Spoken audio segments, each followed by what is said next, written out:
Olá, meus amigos, tudo bom? Hoje, apesar do tempo estar um pouquinho nublado, mas está propício para uma caminhada, é o que eu vou fazer daqui a pouco. Gostaria de trazer à tona para vocês aí uma informação importante e também discutir um assunto que está rodando fortemente aí no nosso Brasil. A princípio, se você estiver em qualquer local público, faça uso da sua máscara, que é o nosso equipamento de proteção individual extremamente necessário para a continuidade da manutenção da nossa vida, tanto minha quanto da de vocês, de todos nós. E também, se possível, faça uso, consuma de 2 a 3 litros de água diária. Isso vai ajudar bastante na manutenção da nossa saúde. Como eu costumo dizer, saúde boa nós só temos uma vez na vida. Então vamos cuidar delas, tudo bem? Eu vou aqui caminhando, sentido ao parque onde eu irei fazer minha caminhada, mas trazer um assunto aí extremamente importante para estar discutindo com vocês.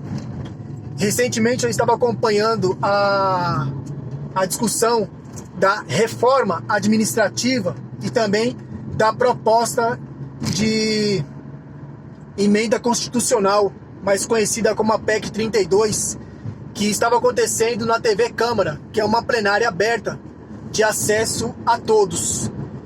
E essa discussão ela estava acontecendo na Comissão de Constituição e Justiça e de Cidadania na TV Câmara, onde tinha participação aí do ministro da Economia, o senhor Paulo Guedes. E nós sabemos da real intenção dessa PEC e também da reforma administrativa. O intuito deles é justamente destruir nós, servidores, e os serviços públicos do Brasil. Basta a gente acompanhar o que está acontecendo nos hospitais públicos, do Sistema Único de Saúde. Basta nós acompanharmos aí o que está acontecendo com as universidades federal do Brasil, como é o caso da Universidade Federal do Rio de Janeiro, da Bahia, de Goiás, que estão sucateadas, que estão sendo deixadas de lado, sem recursos nenhum do governo federal. No momento onde nós atravessamos aí uma crise econômica, onde as pessoas estão perdendo seus empregos, e teoricamente quando a pessoa perde o emprego, ela perde também a possibilidade de dar continuidade nos seus planos de saúde e também no sistema educacional privado. E daí para onde elas vão? Elas migram para onde? Para o Sistema Único de Saúde e para as universidades, para o ensino público deste país. E é neste exato momento onde nós necessitamos do fortalecimento dessas áreas, não somente dessas, eu acabei citando aqui duas, mas temos aí transporte, entre outras. Mas no momento de pandemia, onde nós necessitamos do fortalecimento dessas entidades, levando em consideração o aumento dessa população que nós estamos aí absorvendo, o governo vem e fragiliza e sucateia. E o que eu acho interessante e bizarro ao mesmo tempo, é que desta reforma administrativa ficou de fora os magistrados, os parlamentares, os militares das Forças Armadas e alguns cargos específicos de governo. Ficaram de fora. Os que têm os salários mais altos ficaram de fora. A preocupação do governo é com o meu salário, é com o salário do professor, é com o salário do policial militar que acorda todo dia cedo para arriscar a sua vida para defender a nossa, que não ganha mais de 4 salários mínimos. Estou chutando alto. A preocupação do governo é essa. Esse é o problema orçamentário do Brasil, não eles. O que eu acho mais bizarro é o ministro da Economia, o senhor Paulo Guedes, preocupado com essa situação, baixar uma portaria que autoriza o pagamento de salários acima do teto para, por exemplo, para o presidente da República e para o vice. Essa portaria vai permitir, por exemplo, com que o vice-presidente da República, o senhor Mourão, que hoje recebe um salário de 39 mil, com reajuste de 63%, passará a ganhar R$ 63.500. Esses ficaram de fora dessa reforma administrativa. E é o que acontece. Baseado nessa discussão que estava acontecendo na comissão, referente à reforma administrativa e a proposta de emenda constitucional 32, a PEC 32, me remeteu à lembrança de um marco significativo, brilhante, da nossa história brasileira, que foi a 8ª Conferência Nacional de Saúde, que aconteceu em Brasília no ano de 1986, entre os dias 17 e 21 de março, que trouxe passagens brilhantes que nos trazem aí ao que está acontecendo atualmente. E quem presidiu essa 8ª conferência foi justamente o Dr. Sérgio Arouca, que foi um militante nato, um defensor nato da política pública deste país. Então o sanitarista, ele trouxe duas passagens interessantes, que foi a primeira, a definição de saúde, segundo ele, e também o resgate do ciclo econômico da doença, que segundo o sanitarista, ele era contra no passado muito recente, mas que naquele exato momento, pela importância da 8ª conferência, que tinha como ator principal a participação popular, o que inexistia nas conferências anteriores, a 8ª conferência trouxe aí a oportunidade da participação popular nas discussões de saúde pública deste país. Então ele resgatou algo que, segundo ele, era contra no passado muito recente, mas que se fazia necessário trazer à mesa para discutir com a população, que foi justamente o ciclo econômico da doença. Então, a princípio, o que dizia, qual era a definição de saúde pelo sanitarista na época dos fatos? Ele dizia o seguinte, abre aspas, saúde não é simplesmente a ausência de doença, é muito mais que isso. É o bem-estar mental, social, político. As sociedades criam ciclos que ou são ciclos de miséria ou são ciclos de desenvolvimento. Fecha aspas. Então essa era a definição de saúde segundo o sanitarista. O que nós estamos vivenciando hoje são ciclos econômicos de doença, de miséria, trazidas por esse governo, onde as pessoas que estão perdendo seus empregos estão migrando para a saúde pública e para sair para a questão da rede privada de educação.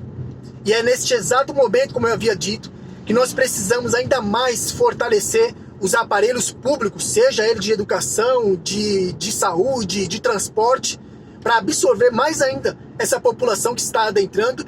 O governo vem e fragiliza, sucateia. Essa reforma administrativa nada mais é do que o sucateamento do sistema público de saúde, de educação, de transporte, de todos eles.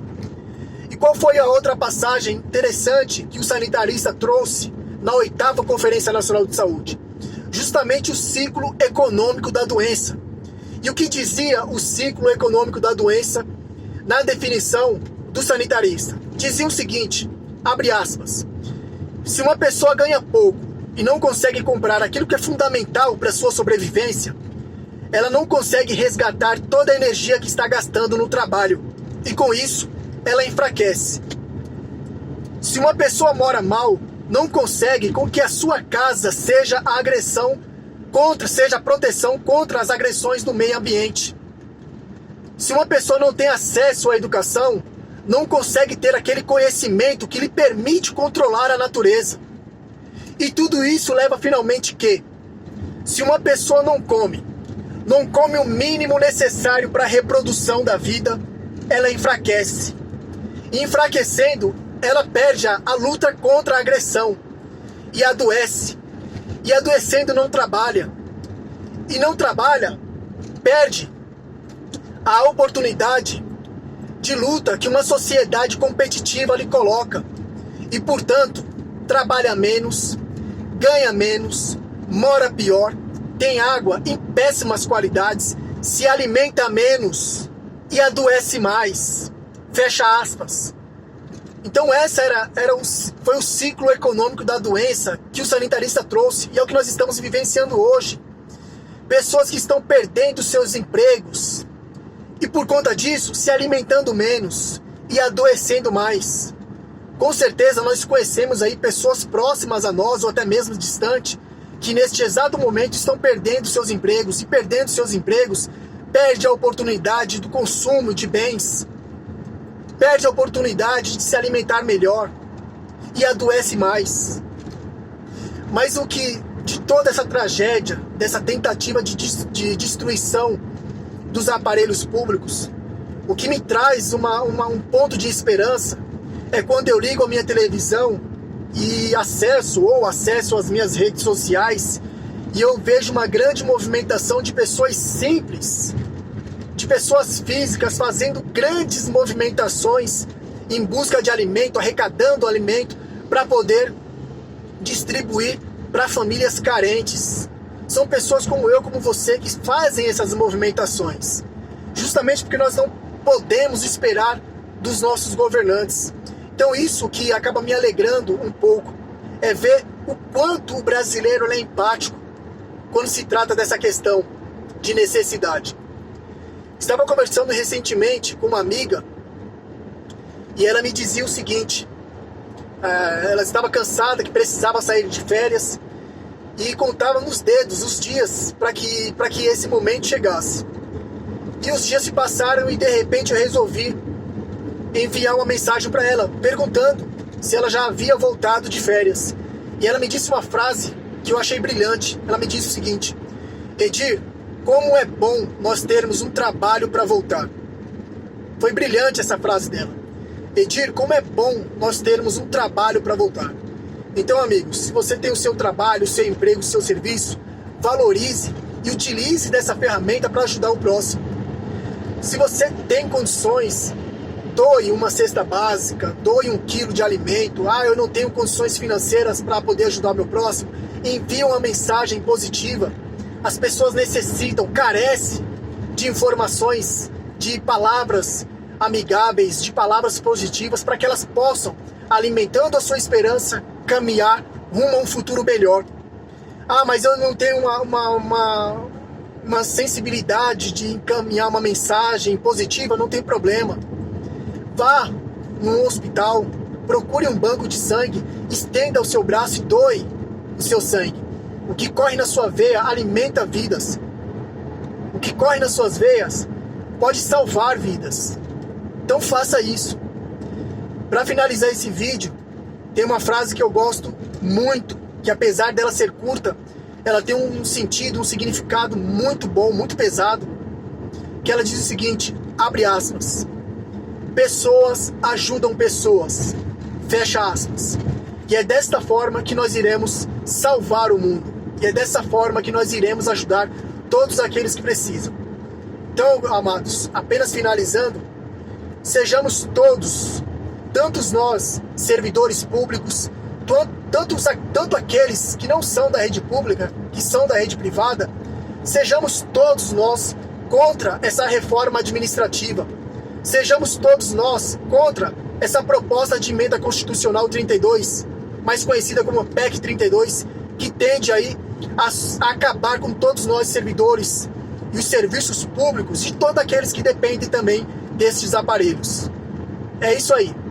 Estou quase chegando aqui no parque onde irei realizar minha caminhada, mas eu conto com a colaboração e a empatia de todos vocês para que nós possamos manter sim um ciclo econômico de saúde, um ciclo econômico de saúde. Conto com a participação e o envolvimento de todos vocês, e não a reforma administrativa, não a PEC 32. Um forte abraço.